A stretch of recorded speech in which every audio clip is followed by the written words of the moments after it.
will we think there are all kinds of things they're trying to do here wrong. What will Florida do? This legislator with whom I spoke in Orlando on Saturday told me that you have to raise your taxes by $1 billion. Will you do that? Will the legislature of Florida actually extract $1 billion more from Floridians and spend it the way the feds tell them to? Will this actually happen? Well, I personally, as a taxpayer, do not want to see that, and I suspect many taxpayers are going to tell the legislators they don't want to see that. But do you have a chicken and an egg there? 27% of our state budget already goes to Medicaid. I don't know how many people realize it's that high in their states, but we've got other things like education, and we've got foster care and prisons to take care of, and we have about a $60 billion budget, excuse me, and this is going to be a serious problem for every single state. Are we going to raise taxes to do this? I think that's going to be a very difficult political decision in a state like Florida that has a balanced budget to decide to do that. You know, can you be required to do it? Does it, in effect, we can't just reject Medicaid at this point altogether as a practical matter. So that's part of the argument we're making in this court case. Professor Barnett, it's very impractical. Got it. Professor Barnett, you know as well as anyone what the courts have let the Congress do under the Commerce Clause. Regulate wheat grown in a farmer's backyard that never leaves the farmer's property, so it's not commercial and it's not an interstate commerce. Regulate lawfully grown marijuana in a backyard. It's not never leaves the property, it's not commercial, and doesn't engage in interstate commerce. Question, do the courts have the institutional courage to say to the Congress, this is a line on the other side of which we won't let you go? Well, the smart money is always that the court will uphold what Congress does. But in this case, if this bill turns out to be wildly unpopular, and in fact one or both houses of Congress flip parties as a result, and perhaps there's a repeal move in both houses that's vetoed or is subject to a filibuster in one house, I think the court may feel differently. It may have more courage to actually enforce a line in the Constitution. And remember, Judge, that this is something that that goes beyond the medical marijuana case where I was the lawyer for Angel Raich in the Supreme Court. This goes beyond that case. Never before in the history of the country has the Commerce Clause ever been used to mandate that a private citizen, just by virtue of being alive, has to enter into a commercial relationship with a private company. And anything that's never been done before lacks precedent. It means the Supreme Court has never directly validated this claim of power before, and if this bill turns out to be as unpopular or continues to be as unpopular as it has been, I think the Supreme Court just might have the courage of its convictions here. The Congress acknowledges, John Tammany, that this is going to cost, I'm going to say, $1 trillion, $948 billion. What's a few billion here, a few billion there, the way these folks throw money around. But at the same time, they claim they're saving money. Now, can you even fathom their argument that by spending $1 trillion of taxpayer dollars, they're saving money? Well, I think it's good politics, but we know that it's not going to happen. And what I like about what's happening right now with these companies writing down their earnings is this is the wake-up call to all the people that thought that a government that had no resources could basically give something out for free. It turns out to be that businesses are going to take big write-downs, which means they can't expand, they can't create jobs. Americans who want jobs will pay dearly for this health bill. Professor Barnett, will the court preserve us from the tyranny of the majority? The president keeps saying we won the election. This is what they elected us to do. It's a policy decision for the legislative branch and not for the courts. But the whole purpose of an independent judiciary, I submit, is to protect us from the tyranny of the majority. Otherwise, nobody's liberty or property is secure.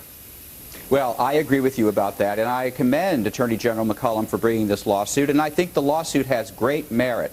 But I don't think that the American people who do not like this bill should put their faith in the courts to save them. I believe that political action of the kind that everybody's talking about is going to be necessary, and you just cannot count on the courts to do this. I would say people who oppose this bill should not count on the courts to save them, and people who support this bill should not be 100% sure that the court is going to uphold it. General McCollum, are you confident that the court will interfere here, or do you think it is more likely that a Republican Congress elected in 2010 and maybe in 2012 and a Republican president in 2012 will get their hands on this before the courts do?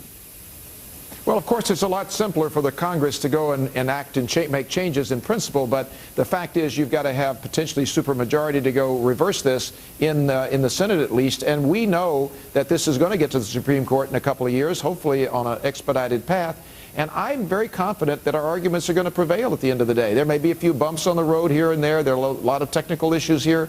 But this is fundamental. This is one of the most fundamental cases ever brought before the Supreme Court or the courts of this country on the separation of powers and on the powers of the states that attorneys generals historically defend in smaller ways every day in our court system, the intrusion of the federal government. But this is far beyond anything ever done before. So I actually believe that at the end of the day, we're going to have a majority. We're going to have at least a 5-4 decision in our favor. But we got to get there first. I got to tell you, I'm optimistic as well. And as someone who watches the Supreme Court for a living, I am very happy that you filed this litigation. Attorney General Bill McCollum, Professor Randy Barnett, John Tamny, thanks for joining us. 3 Navy SEALs accused of punching a terror suspect are still on trial. Why it would take only one signature to get that trial stopped. Next. Remember these horrible images? These are Iraqis cheering while the charred bodies of Blackwater security guards were hung from a bridge in the city of Fallujah back in 2004. 4 American civilian contractors were killed. The suspect behind the incident, one of Iraq's most wanted terrorists at the time, claims he was mistreated at the time of his arrest. Now the 3 Navy SEALs involved in the arrest are being court-martialed for their actions taken during the arrest. Actions many Americans argue should be rewarded instead of criminalized. Joining us now is Lieutenant General Tom McInerney. He's also a Fox News contributor. General, welcome to the Glenn Beck program. Thanks for having me, Judge. Here's what I've wanted to know. Somebody somewhere along the line made a decision to prosecute these guys. Somebody heard testimony, looked at a report, looked at evidence, and made a decision to prosecute them. Who made that decision, and what is that person's rank? Well, I suspect it was General Cleveland's judge. It could have been the commanding officer of the SEALs. I'm not sure that was it. I don't know specifically, but in the final analysis, the one person that did make the decision was Major General Cleveland, who is in charge of the Special Operation Forces and Central Command. I suspect, Judge, that he relied greatly on his judge and legal counsel, which I have a problem with. Okay, so you disagree, as do many of us, about the judgment made by General Cleveland. Question: did he have the discretion to go the other way? Did he have the authority from the government to look at this evidence and say, all things considered, I don't think these guys should be court-martialed for a bloody nose or a punch in the stomach? Absolutely. I mean, I was talking to Randy Barnett before, who was in your previous segment, and as he stated in legalese, it was trivial if true. If it wasn't true, it was still trivial. It should never have gone to a general court-martial. I hold General Cleveland responsible for that, and I also hold his legal advisor. He could have done a number of things. He could have had a verbal reprimand, which I would have done, right, and you know, a good butt chewing, if they in fact were guilty. Number 2, he could have given them a letter of reprimand. Number 3, he took the worst course, which was to give them an Article 15, which they rejected, and that's why it's a general court-martial. Now, I would have given them the Silver Star because it was a brilliantly executed mission. There was not clearly, as we're seeing, enough evidence. The 5 people now are being given immunity, a whole host of things. I think today General Cleveland ought to say, look, this is trivial. Let's stop it. Right. And he has the authority to do that today, Judge. General, here's what a lot of folks want to know, and I want this answer from you. Does the President of the United States of America, as the Commander-in-Chief, have the authority to sign a piece of paper and say these guys should not be prosecuted?